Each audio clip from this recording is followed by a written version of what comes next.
There are 145 girls in my grade. Last year, my friend went around and surveyed the girls, asking if they felt confident about their bodies and themselves or not. Truthfully, only 118 of them said that they didn't feel confident about themselves and their bodies, or their personality at all. There is approximately 3,500,000,000 women on this planet, and if I were to estimate how many women on this planet right now were insecure about themselves and their body, nearly 3 billion. 3 billion of them would be insecure. Just think about that. Just let that sink in. Although the statistic is probably off by a lot, it is a rough estimate of how the world is, of how it truly is. Over 2 billion women on this planet, like you, like me, like your mom, like your friend, they're insecure about themselves. And this is not okay. This is not okay.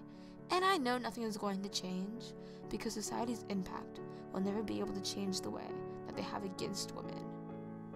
I know that this will never go away because we grew up that way. We befriended society and made enemies not with the girls on the playground only, but within ourselves. We were taught how to swim by a teacher or our parents or whoever, not by ourselves. Our lives have never been in complete control from day one. And it's not just all decision making, it's self-esteem too. Our self-confidence, self-absorbency has been soaked up by our desire to be society's definition of beautiful or hot. Like I said prior to all of this, I know nothing is going to change, but you just have to hear me out for 1 second. We have this life, this beautiful life. We don't get to choose really who hurts us and how much that they do, and we don't get to choose exactly our facial structures and our bones. But we have what we have, and we must at least try and make the most of it. When you walk into a garden, you see roses, tulips, irises, and sunflowers, and just basically all of the flowers you could possibly think of and name. You don't point out their insecurities, or how one flower has more petals than the other. You just stand there and enjoy their presence while admiring their beauty. I wish humans were more like that. I wish we would point out our beautiful features rather than our shameful insecurities. But, of course, with the influence of humanity and the diversity of the world, we must point out the worst in ourselves while romancing tragedies we find not in a play by Shakespeare, but within the thin covers of ourselves.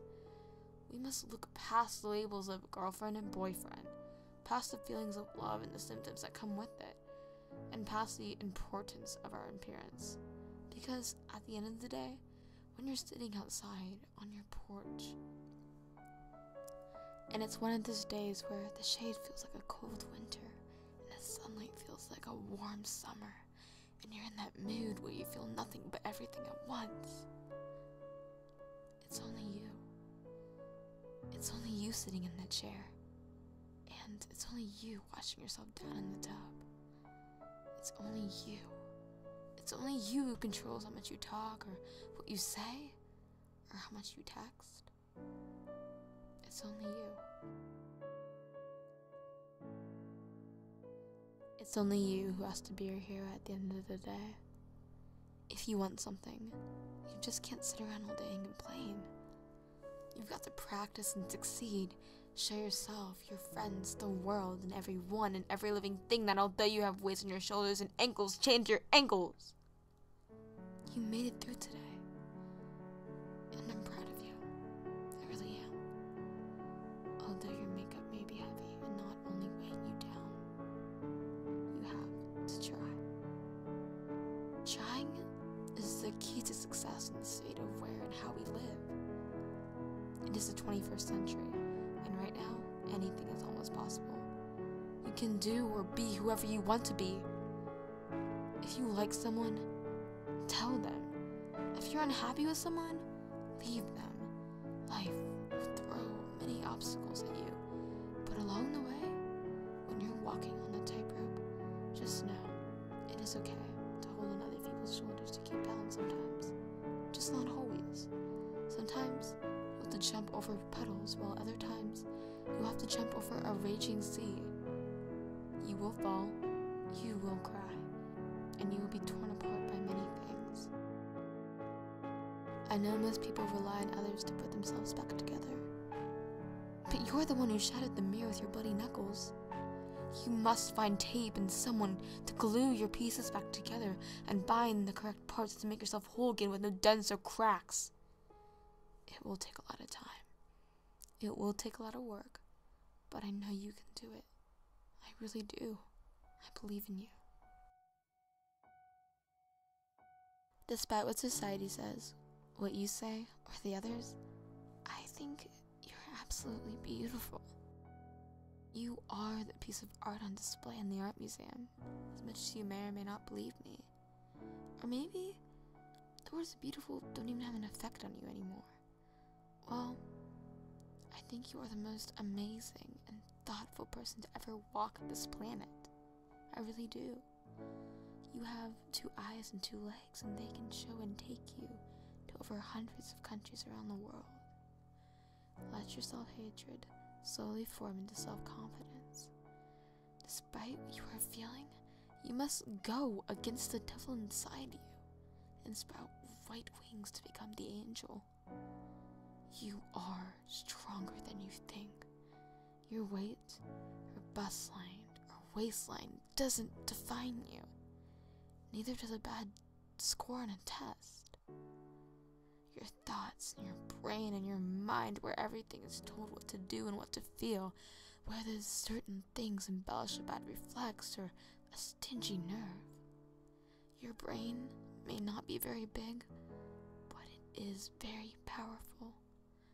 You control it, and you control yourself as much as you may or may not think that. Say what you want to say, and do what you want. Don't always let your parents or the rules in the world keep you from doing what you want, or from being who you want to be. If you want to do something, then do it.